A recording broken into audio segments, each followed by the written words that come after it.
ఆదివారం అమావాస్య, అందులో విశేషమైనటువంటిది ఆషాఢ మాసంలో అమావాస్య, పుష్యమీ నక్షత్రంతో కూడుకున్నటువంటి అమావాస్య కనుక ఆదివారం అమావాస్య వస్తేనే యోగులకు సాధకులకు సాధన చేసి అంతరిక్షంలో ఉండబడినటువంటి సకల శక్తిని సంపాదించి నరదృష్టిని శత్రు ప్రభావాలు తొలగించడం కోసం వ్యాపార ఆకర్షణ, విద్యాకర్షణ, ఉద్యోగాకర్షణ, సకల ఆకర్షణ శక్తి ఎలా పొందాలో ఆ రోజు మనం చేస్తున్న చిన్న సాధన, చిన్న సూర్య నమస్కారం, తులసి కోటలో నీళ్లు, పితృదేవతలు కూడా గతించినటువంటి వారికి ఒక ముద్దను వారికి ఏర్పాటు చేయడం, తర్పణం వదిలిపెట్టుకోవడం, గోమాతకు ఆహారం ఏర్పాటు చేయడం, అలాగే చిన్న చిన్న విధి విధానం వలన అద్భుతమైన శక్తి కలుగుతుందని చెప్పి మనం గమనించాలి. ఆదివారం అమావాస్య, అందులో ఈసారి పుష్యమీ నక్షత్రంతో కూడుకున్న అమావాస్య అవ్వడం వల్ల రవి పుషార్క యోగము, అర్కము అనగా తెల్ల జిల్లేడు యొక్క వృక్షము ఆదివారం రోజు పుష్యమీ నక్షత్రం రోజు రావడం వలన మనం తెల్ల జిల్లేడు వృక్షం దగ్గర దీపం పెట్టడం,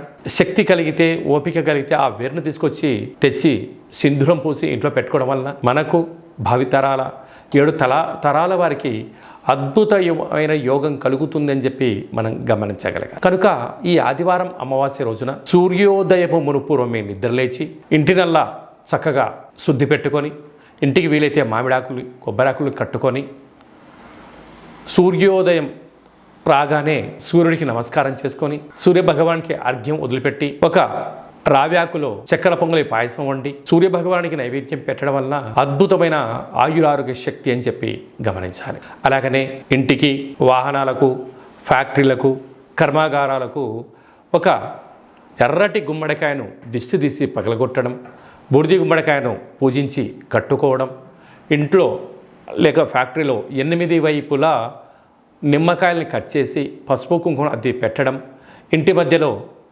ఒక చారెడు ఉప్పును పోసి గాజు గ్లాసులో పెట్టి అందులో నీళ్లు పోసి ఆ ఉప్పు కరిగిన తర్వాత ఈ నీటిని ఇంట్లో ప్రోక్షణ చేసి బయట చల్లడం వలన నరదృష్టి, శత్రు ప్రభావాలు తొలగిపోతాయని చెప్పి గమనించాలి. ఇంకా కాకపోతే ఒక్కొక్కరి యొక్క పేరు పైన ఒక్కొక్కరి యొక్క జాతకరీత్యా ఏమేం చేసుకోవాలో మనం విరివిరిగా తెలుసుకుందాం. ఇంకనూ మనము విజయం సాధించగలగాలి అన్నట్లయితే ఈ యొక్క పాత్ర కంచు పాత్ర, రాసులు 12 ఎలా ఉంటాయో 12 రాసులను ఇందులో అచ్చు వేయడం జరుగుతుంటుంది. ఈ పాత్రను మనం గృహంలో ఉంచుకొని ప్రతిరోజు ఉదయం పూజ చేసిన తదనంతరము, సాయం సంధ్యాకాల సమయంలో దీపం వెలిగించిన తదనంతరము ఈ యొక్క సాఫ్ట్గా ఉండబడిన కర్రను ఇటువైపు పట్టుకొని ఇలాగ చిన్నగా శబ్దం చేసినట్లయితే ఓంకార శబ్దం రావడం జరుగుతుంది. ఈ యొక్క పాత్ర స్వర్ణాకర్షణ కాళభైరవ అక్షయ పాత్ర అంటారు.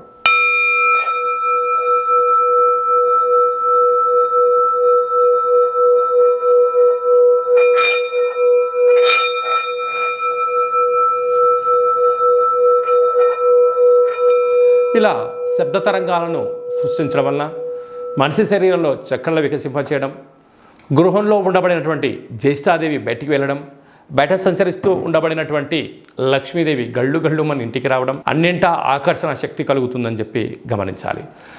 ఆదివారం అమావాస్య పుష్యమీ నక్షత్రంతో కూడుకున్న అమావాస్య అవడం వల్ల కాళభైరవ స్వామి యొక్క పూజ చాలా విశేషాన్ని, ఐశ్వర్యాన్ని ఇస్తుంది. కాలం మనకు అనుకూలంగా ఉండగలగాలి. ఒకరు చెప్తుంటారు, నా కర్మ ఇంతే, నేనేమీ చేయలేకపోతున్నాను, కాలం నాకు అనుకూలంగా లేదు, నేనేం చేసినా కలిసి రావట్లేదు అని బాగా బాధపడుతుంటారు. వారందరూ కూడా ఇలాంటి అమావాస్య రోజున ఒక ఎర్రటి గుమ్మడికాయను తెచ్చి సగభాగాన్ని కట్ చేసి పూజామందిరంలో కానీ, ఇంటిలో ఈశాన్యం వైపు కానీ, ఫ్యాక్టరీలో కానీ ఎక్కడైనా కానీ ఒక అష్టదళ పద్మాన్ని వేసి అందులో 3 దోశల ఉప్పును పోసి ఈ సగభాగాన్ని కట్ చేసినటువంటి గుమ్మడికాయను ఒక దాంట్లో మరొకటి పెట్టి పసుపును పూసి 8 వైపులా తూర్పు, ఆగ్నేయ, దక్షిణ, నైరుతి, పశ్చిమ, వాయువ్య, ఈశాన్య దిగ్భాగం వైపు 8 ఒత్తులు వేసి నువ్వుల నూనెను వేసి అందులో నవధాన్యాలను వేసి దీపం వెలిగించినట్లయితే దీన్ని కాళభైరవ స్వామివారి యొక్క అఖండ గండ దీప మహోత్సవం అంటారు, కూష్మాండ దీపము అంటారు.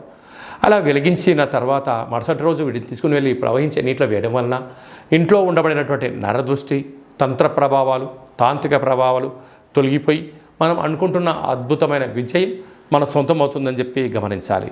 అలాగనే మీ వ్యక్తిగత జాతకం తెలుసుకోవాలనుకుంటున్నారా? మీ యొక్క పేరు, పుట్టినటువంటి తేదీ, నెల, సంవత్సరం, సమయం వ్రాసి పంపించినట్లయితే మీ యొక్క సంపూర్ణమైన జాతకాన్ని రాసి 100 సంవత్సరాల జాతక రాసి పంపించి మీరు పుట్టినప్పుడు గ్రహ గమనాలు ఎలా ఉన్నాయి, ప్రస్తుతం ఎలా ఉంటున్నాయి, రాబోయే కాలం ఎలా ఉండబోతున్నాయో సవివరంగా సంపూర్ణంగా తెలియజేయడం జరుగుతుంది.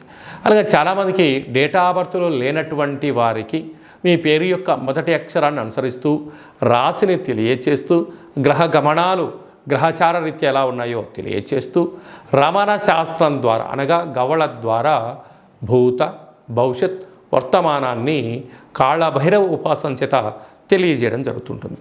అలాగనే మీ అబ్బాయికి కానీ అమ్మాయికి కానీ వివాహం కావడం లేదా, జాతకంలో ఎలాంటి యోగాలు ఉన్నాయి, ఎలాంటి దోషాలు ఉన్నాయి, ఎలాంటి వధువు వరుడిని వివాహం చేసుకుంటే వీరికి అద్భుతమైన యోగం కలుగుతుందో తెలియచేయడం జరుగుతుంటుంది.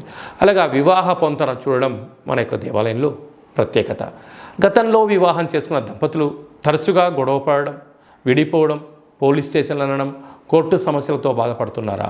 మీ యొక్క పేరు డేట్ ఆఫ్ బర్త్ వాటిని పంపించగలిగినట్లయితే జాతకంలో చిన్న చిన్న మార్పుల చేత అద్భుతమైన విజయానికి మిమ్మల్ని ముందుకు తీసుకెళ్ళి పార్వతీ పరమేశ్వరులు ఎలా 10 కాలాలు కలిసి ఉంటున్నారో మీరు ఉండడానికి అనేక సలహాలు సూచనలు కూడా ఇవ్వడం జరుగుతుంటుంది. చాలామందికి కాళభైరవ మంత్ర ఉపదేశం ఎక్కడ తీసుకోవాలి, సాధన ఎలా చేయాలి అనుకుంటున్న వారి దగ్గర కూడా మన దేవాలయంలో చేయడం జరుగుతుంటుంది. మీ అబ్బాయి కానీ అమ్మాయికి కానీ చిన్నపిల్లలు పుట్టినట్లయితే వాళ్ళు పుట్టినటువంటి రోజు, తిథి, వారము, నక్షత్రం సందర్భంగా ఎలాంటి పేర్లు పెట్టుకోవాలో కూడా తెలియజేయడం జరుగుతుంది. కనుక ఈ ఆదివారం అమావాస్య రోజున కాళభైరవ స్వామికి స్మరణ, ధ్యానము, జపము, తర్పణము, దానము, కుక్కకు ఆహారం వండి పెట్టడం, పక్షిరాజా వారికి అనగా కాకికి ఆహారాన్ని పెట్టడం, మద్యాన్ని పొయ్యడం వలన సకల మృత్యు అపమృత్యు దోషాలు తొలగిపోతాయని చెప్పి గమనించాలి. కనుక మీ వ్యక్తిగత జాతకం కొరకైనా కాళభైరవ హోమం గురించి అయినా ఈ కేంద్రమును సంప్రదించి అపాయింట్మెంట్ తీసుకొని సంప్రదించగలరు. అందరికీ సర్వత్రా శుభం, జయం, లాభం జరగాలని కోరుకుంటూ ఆశీర్వచనం. ఓం కాళకాలాయ విద్మహే కాళాతీతాయ ధీమహి తన్నో శ్రీ నరదృష్టి నివారణ కర్మ నివారణ కాళభైరవ దేవతాభ్యో నమో నమః. సర్వే జనా సుఖినో భవంతు, లోకా సమస్తా సుఖినో భవంతు. సర్వం కాళభైరవ దేవతార్పణమస్తు. హరి ఓం. ఈ వీడియో మీకు నచ్చినట్టయితే లైక్ చేయండి, షేర్ చేయండి, మా ఛానల్ని సబ్స్క్రైబ్ చేసుకోండి. మేము చేస్తున్న ఆధ్యాత్మిక వీడియోలు అందరికన్నా ముందు మీరు చూడాలి అన్నట్లయితే గంట సింబల్ ప్రెస్ చేయని ఆల్ బటన్ కూడా తెలియచేయండి. ఈ భక్తి సమాచారాన్ని భగవద్బంధులకు, మిత్రులకు, హిందూ ధర్మ సంరక్షకులకి మీరు ఎవరి క్షేమాన్ని అయితే కోరుకుంటున్నారో, మీ క్షేమాన్ని ఎవరైతే కోరుకుంటున్నారో వారికి అందజేసి భగవంతుడి యొక్క ఆశీస్సులు పొందగలరు.